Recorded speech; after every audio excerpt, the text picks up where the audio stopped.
الشيطان الرجيم. بسم الله الرحمن الرحیم.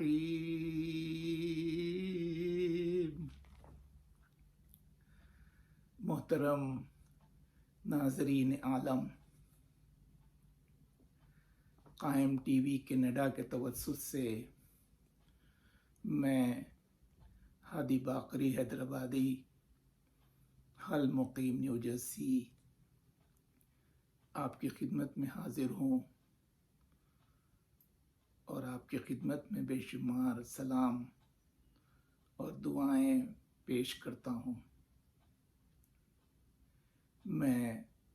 خداوند عالم کا بھی مشکور ہوں اس توفیق پر، اور محترمہ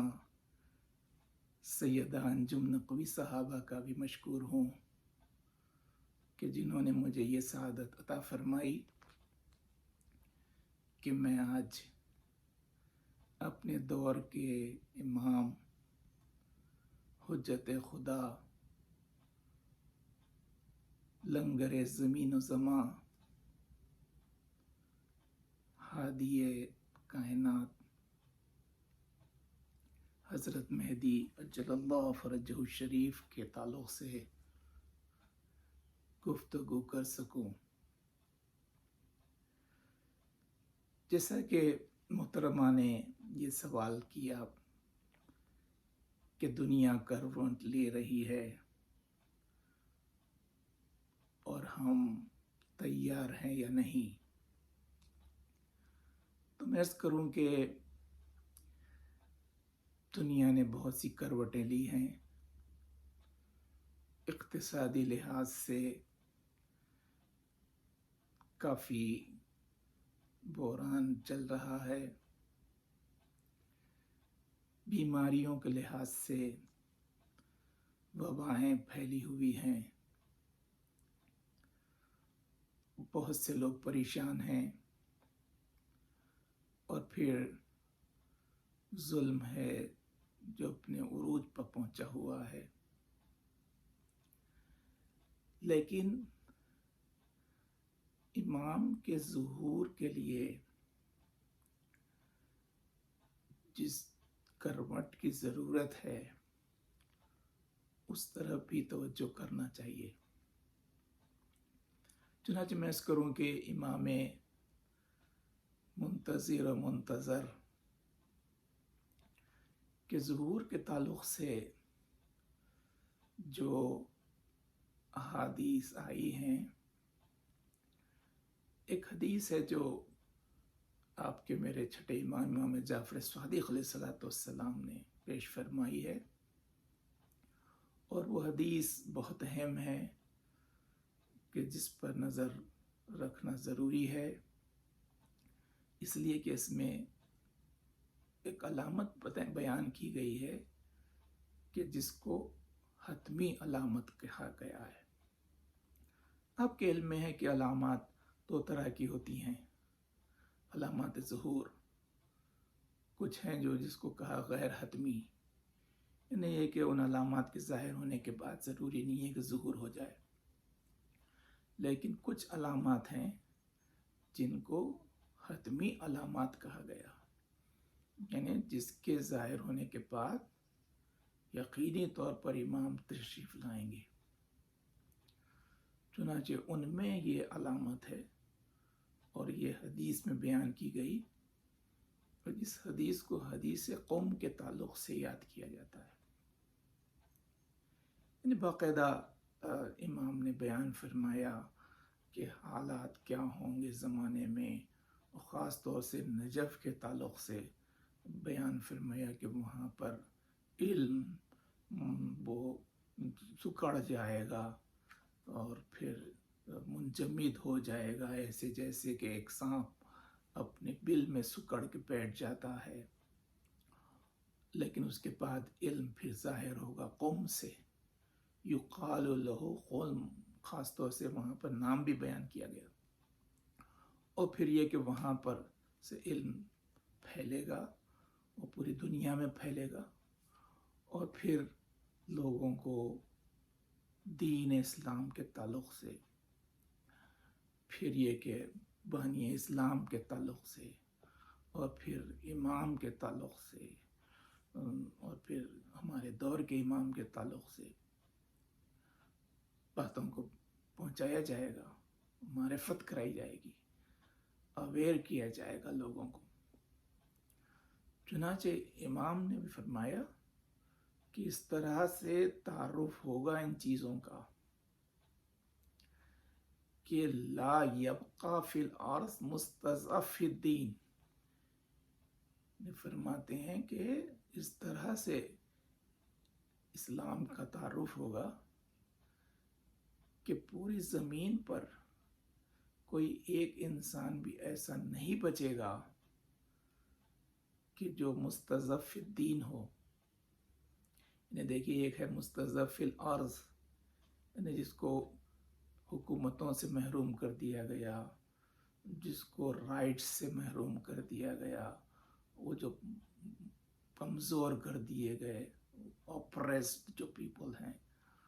تو وہ الگ ہے مستضعف فی الارض۔ مگر مستضعف فی الدین اس شخص کو کہتے ہیں کہ جو دین کے تعلق سے بے خبر ہو۔ تو فرماتے ہیں کہ اس وقت امام تشریف لائیں گے جب دین اس طرح سے پھیلے گا کہ کوئی مستضعف فی الدین نہیں رہے گا، تو اس کے بعد ہے کہ فَلْيُظْهِرُ الْقَائِمِ، کہ اس وقت امام قائم ظاہر ہوں گے۔ تو اب یہ ہے اصل کام، یعنی یہ ہے کہ یہ دیکھنا ہے۔ اب آپ کہیں گے کہ اسلام تو پھیل چکا ہے، اس کا تعارف ہو گیا ہے، تو لیکن نہیں ہے، بہت سے ایسے مقامات ہیں جو وہاں ابھی تک اسلام نہیں پہنچا ہے۔ جیسے وہ افریقہ کے جنگل میں کہاں پہنچا ہے اسلام، ریڈ انڈینز ہے، ان میں کہاں پہنچا ہے اسلام، اور بہت سے لوگ ہیں بالخصوص یہاں ہم جس کے درمیان میں رہتے ہیں، آپ کو معلوم ہے کہ ان کو سب معلوم ہے لیکن اسلام ہی معلوم نہیں ہے۔ تو وہ اس میں یہ ہے کہ تعارف ہونا ہے اسلام کا۔ لیکن اب یہ جو کہا جاتا ہے کہ اب ایسے لگتا ہے کہ امام کا ظہور جلدی ہونے والا ہے اور قریب ہو گیا ہے، وہ کیوں کہا جاتا ہے؟ وہ اس لیے کہا جاتا ہے کہ آپ دیکھیں کہ لوگ تو غافل تھے پوری دنیا میں اسلام کے تعلق سے، اور پھر یہ کہ وہ 9/11 کا جو واقعہ ہوا 2001 میں، تو اس کی وجہ سے آپ دیکھیں کہ ایک دم اسلام کا چرچا ہونے لگا، ہر ٹی وی کے اوپر، ہر چینل کے اوپر، سوشل میڈیا میں، اور پھر ہر حکومت میں کہ اسلام اسلام اسلام، یہ ہے کیا، مسلمان کیا ہے۔ اور پھر اس کے بعد جب جنگ ہوئی ہے عراق سے، تو پھر وہاں پر یہ معلوم ہوا کہ یہ اسلام میں پھر یہ کہ سنی ہوتے ہیں، اس میں شیعہ ہوتے ہیں، جی ان کا تعارف ہوا۔ اور پھر جب وہاں پر سامراگ میں بام کے ذریعے مزار کو جب ڈیمیج کیا گیا، تو اس وقت اب لوگوں کو معلوم ہوا کہ سامراگ کون سی جگہ ہے، یہاں پر کیا ہے، تو لاشعوری طور پر امام زمانہ کا تعارف ہو گیا، امام مہدی کا تعارف ہو گیا۔ تو یہ اس طرح سے اویئرنیس جو بڑی ہے، چنانچہ یہ جو اویئرنیس بڑی ہے، تو اس بنیاد پر علماء کہتے ہیں کہ اب ظہور قریب ہو گیا ہے، اس لیے کہ اچانک جو اویئرنیس بڑھی ہے، تو اسلام خود اپنا تعارف کرا رہا ہے۔ لیکن یہاں پر اب ہماری ذمہ داری آتی ہے کہ اسلام کا تعارف کرانے میں ہم کیا کر رہے ہیں، مسلمان کیا کر رہے ہیں، جی وہ کیسا تعارف کرا رہے ہیں۔ تو یہ بہت ضروری ہے کہ ہم اس طرف توجہ کریں، اسلام کا تعارف کرائیں۔ اور اسلام کا تعارف، کون سے اسلام کا تعارف کرائیں؟ اس اسلام کا تعارف کرائیں جس کو کربلا میں امام حسین نے بچایا۔ اور آپ کو معلوم ہے کہ وہ تعارف ظاہر ہے کہ یہ ہو کہ حقیقی اسلام کا تعارف ہو، یعنی ایسا تعارف ہو کہ جس کی بنیاد پر لوگ کھینچیں اسلام کی طرف، اسلام سے واقف ہوں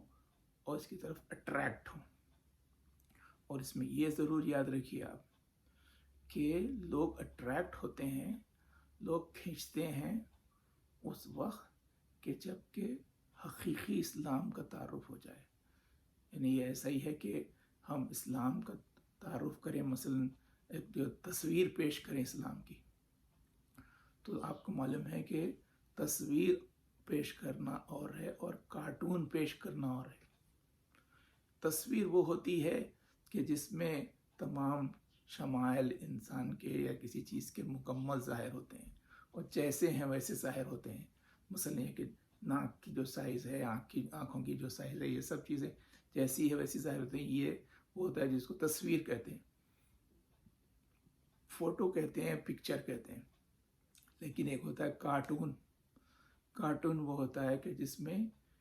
کسی ایک عضو بدن کو موٹا کر دیا جاتا ہے، لمبا کر دیا جاتا ہے، وہ کسی کو چھوٹا کر دیا جاتا ہے. تو اب دیکھیں کہ اس میں ہوتا یہ ہے کہ لوگ جب تصویر کو دیکھتے ہیں تو اس کو پسند کرتے ہیں، اس کی طرف کھینچتے ہیں، اور جب کارٹون پر نظر ڈالتے ہیں تو اس سے متاثر نہیں ہوتے بلکہ اس پر ہنستے ہیں. تو یہ مسلمانوں کا سب کا فریضہ ہے، اہل اسلام کا فریضہ ہے کہ وہ لوگوں میں تعارف کرائیں تو اسلام کی تصویر پیش کریں، کارٹون نہ پیش کریں. اب آپ کہیں گے کہ تصویر کیا ہے اور کارٹون کیا ہے؟ تو مکمل اسلام کو پیش کریں جیسا ہے. تو آپ کو معلوم ہے کہ 3 اصل چیزیں ہیں، پہلو ہیں اسلام میں. ایک ہے جس کو کہتے ہیں حقوق اللہ، اللہ کے حقوق، جس میں عبادات ساری آ جاتی ہیں. اور دوسری چیز ہے اس کو حقوق النفس کہتے ہیں، یعنی اپنے آپ نفس کے رائٹس ہیں، اس کے حقوق ہے، اس کو پورا کرنے کا ہے. اس کے نفس کی جو ہے آپ صحت کا خیال رکھیں، اپنے ترقی کا خیال رکھیں، اس کو بچائیں مصیبتوں سے، اس کو بچائیں آفتوں سے، اور پھر یہ کہ اس میں مسلسل حسن پیدا کرتے رہیں اور اس میں ترقی کرتے رہیں. یہ فریضہ ہے انسان کا، عقلانی ترقی، نفسانی ترقی، علمی ترقی، یہ فریضہ ہے. اور تیسری چیز ہے حقوق العباد، حقوق الناس، یعنی کہ دوسرے تمام انسانوں کے حقوق ہمارے اطراف میں ہیں، ہمارے پڑوسی ہیں، ہمارے محلے میں رہتے ہیں، ہمارے شہر میں، ہمارے ملک میں، ہماری دنیا میں رہتے ہیں. ان تینوں چیزوں کے اوپر اسلام کہتا ہے کہ ان تینوں چیزوں کو ادا کرنا، تینوں چیزوں کے رائٹس ہیں. اب اس کو پیش کرنے کا ہے. اب اگر کوئی شخص ایسا ہے کہ جو مثلاً تینوں میں سے سمجھے صرف ایک عبادات کو پیش کر رہا ہے کہ بس عبادات ہے اور اس پر پوری توجہ کیے ہوئے ہے، اور پھر یہ کہ اپنے نفس کو بھولے ہوئے، اپنے کو اذیت میں ڈال رہا ہے، اپنی خودکشی کر رہے ہیں، جی اس طریقے سے تباہ کر دے رہے ہیں، اس کی فکر نہیں کر رہے ہیں، اس کی ترقی کی فکر نہیں کر رہے ہیں. اس کے بعد اس اسلام کو پیش کریں تو لوگ ہنسنے لگیں گے. یا پھر یہ کہ کچھ ایسے انسان ہیں جو اللہ کا بھی خیال کر رہے ہیں اور پھر اپنے نفس کا بھی خیال کر رہے ہیں، لیکن یہ کہ دوسرے لوگوں کو بھولے ہوئے ہیں، ان کے حقوق کو پامال کر رہے ہیں، ان کا خیال نہیں رکھ رہے ہیں، جی ان کے ساتھ انصاف نہیں کر رہے ہیں، ان کے ساتھ عدل کے ساتھ پیش نہیں آ رہے ہیں. تو اس کو پیش کریں گے تو ظاہر ہے کہ لوگ اس پر بھی ہنسیں گے. یہ ایک ایسا انسان ہے جو اپنا بھی خیال رکھ رہا ہے، بڑا سوشلائز ہے، تمام دوسرے انسانوں کا بھی خیال رکھ رہا ہے، لیکن اللہ کے حقوق کو بھولا ہوا ہے. تو اس کا مطلب ہے کہ وہ بھی اگر ایسے اسلام کو پیش کر رہا ہے تو اسلام کا کارٹون پیش کر رہا ہے. تو یہ جب ہو جائے گا تو ظاہر ہے کہ ہم اس طریقے سے جب اسلام کو پیش کریں گے، اور پھر صرف لفظی نہیں بلکہ یہ کہ صرف لفظ نہ ہو، ورڈز نہ ہو، بلکہ ایکشنز بھی ہوں، عملی طور پر ہم پیش کریں، تو پھر ظاہر ہے کہ امام اس کے پاس ظاہر ہوں گے. تو یہ اصل ہے کہ ہم جو ہے یوں پہلے ماحول پیدا کریں جس کے بعد ہمارے امام دنیا میں ظاہر ہو جائیں اور پھر ساری دنیا میں عدل و انصاف کو نافذ کریں، ایسے جیسے کہ وہ ظلم سے بھر گئی ہو. ہے کہ اب اس کے بعد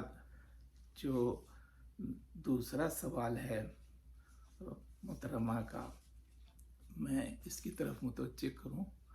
کہ جہاں پر آپ نے فرمایا کہ غیبت کے اس دور میں صرف لبیک کہنا کافی ہے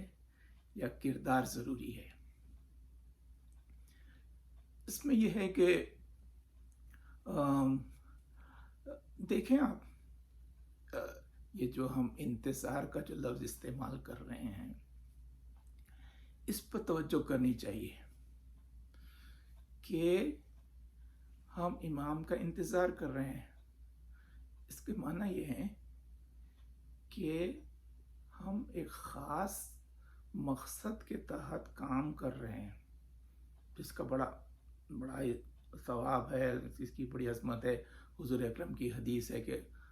افضل الاعمال انتظار الفرج، فرماتے ہیں کہ بہترین عمل اپنے امام کا انتظار کرنا ہے۔ تو اب وہ انتظار کے معنی یہ ہوتے ہیں اور اس کی حالت یہ ہوتی ہے کہ جب انسان کسی چیز کو ناپسند کرتا ہے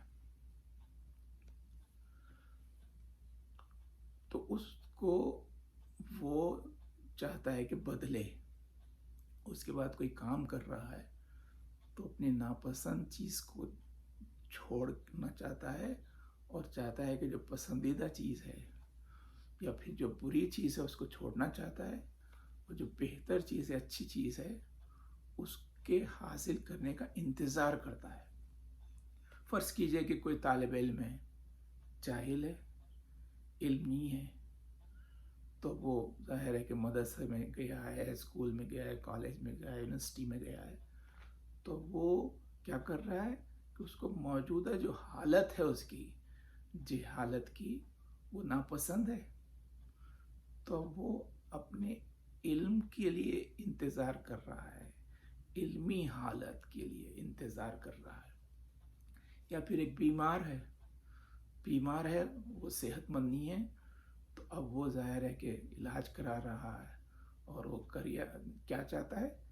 کہ اس کی جو حالت ہے، ناپسندیدہ حالت ہے، وہ اس کو پسند نہیں کر رہا ہے، تو وہ بہتر حالت میں جانا چاہتا ہے، صحت کا انتظار کر رہا ہے۔ لیکن بس اس میں یہ ہے کہ ایک طالب علم ہے، وہ جو علم کا انتظار کر رہا ہے، تو وہ یہ تو نہیں کرتا ہے کہ وہ ایسے کام کرے جس سے اس کی جہالت بڑھتی رہے۔ یا پھر ایک مریض ہے، وہ جب صحت کا انتظار کرتا ہے تو یہ تو نہیں ہے کہ وہ ایسی چیزیں کر رہا ہے جس سے اور صحت خراب ہو رہی ہے۔ ٹھیک اسی طرح سے اگر ہم یہ سمجھیں کہ امام آ کے کیا کرنے والے ہیں، تو جو حدیث کا لفظ ہے کہ وہ عدل و داد کو نافذ کرنے والے ہیں، انصاف کو نافذ کرنے والے ہیں، یعنی ظلم کو ختم کرنے والے ہیں، تو وہ ظلم سے مراد صرف وہ نہیں ہے کہ جب جنگ کرنے والے ہیں، صرف یہ کہ وہ برے جو ٹیررسٹ ہیں یا پھر یہ جو اوپریسرز ہیں صرف ان کو ختم کرنا چاہ رہے ہیں، وہ یہ تو آتا ہے ذہن میں، لیکن ایسا نہیں ہے مسئلہ۔ امام آ کے اصل میں عدل کو اور جسٹس کو نافذ کرنا چاہتے ہیں، جو اصل اسلام ہے۔ کو معلوم ہے کہ اسلام جو ہے وہ اصل میں کاہے کا مذہب ہے؟ بعضی لوگ کہتے ہیں کہ اسلام جو ہے صلح کا مذہب ہے، پیس کا مذہب ہے، بعضی لوگ کہتے ہیں اسلام وار کا مذہب ہے، جنگ کا مذہب ہے۔ تو اسلام نہ تو وار کا مذہب ہے، نہ جنگ کا مذہب ہے، بلکہ نہ تو پیس کا مذہب، پیس ٹریٹی کا مذہب ہے، صلح کا مذہب ہے۔ اصل میں اسلام وہ جسٹس کا مذہب ہے۔ تو جسٹس کے قائم کرنے کے لیے اگر پیس ٹریٹی کی ضرورت ہوتی ہے، صلح کی ضرورت ہے، تو صلح کرتا ہے، اور اگر جنگ کی ضرورت ہے تو جنگ کرتا ہے۔ تو یہ امام نافذ کریں گے تو اب ظاہر ہے کہ اور پھر اسلام کا تعلق پوری ساری زندگی سے ہوتا ہے، کہ جس کا اطلاق پوری حیات کے اوپر ہے، زندگی کے ہر ایسپیکٹ کے تعلق سے اسلام گفتگو کرتا ہے۔ اس کا مطلب کہ ساری چیزوں کے تعلق سے امام نظر ڈالیں گے۔ تو اب جب ظاہر ہے کہ ہم وہ چاہتے ہیں کہ وہ دور آ جائے کہ جب کہ تمام اسلامی اصول پر عمل ہو، تو اب ہماری تیاری یہ ہونی چاہیے کہ ہم ان اصولوں کو اپنائیں، ان اصولوں کو سمجھیں پہلے، اور اس کو اپنائیں اور دوسروں کو سمجھائیں۔ تمام اصول، تمام نیکیاں،